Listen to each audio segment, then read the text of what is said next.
Hey,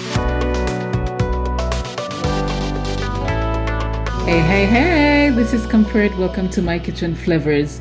Let's cook some breakfast potatoes today. Oh my goodness, these are so delicious and they pair well with a side of eggs of your choice. You will absolutely love the comforting aroma wafting through the house as you cook these potatoes. So keep watching. Have you ever just read some of the words written in the scriptures and just been so overwhelmed by the life that is flowing out of them? Well, today I just wanted to share some really beautiful words from the heart of the Father to us, and I hope that they will be a blessing to you and free you to fall so madly in love with the God who is already in love with you, who has already chosen you, and whose heart is aching for you to choose Him right back. Jeremiah chapter 31 and verse 3.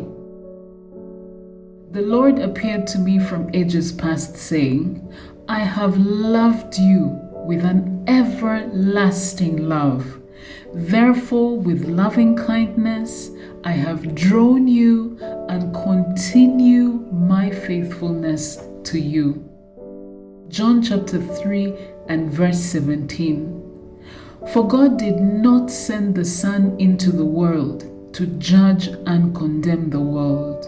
That is, to initiate the final judgment of the world. No!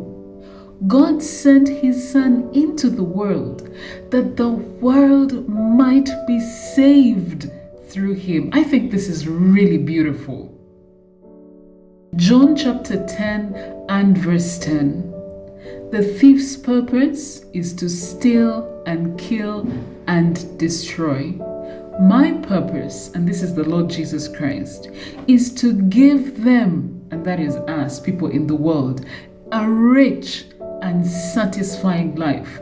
Another version says, a life so abundant that it overflows.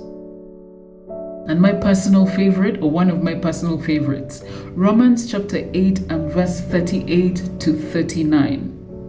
For I am convinced and continue to be convinced beyond any doubt that neither death nor life, nor angels, nor principalities, nor things present and threatening, nor things to come, no powers, nor heights, nor depth, nor any other created thing will be able to separate us from the unlimited love of God, which is in Christ Jesus our Lord.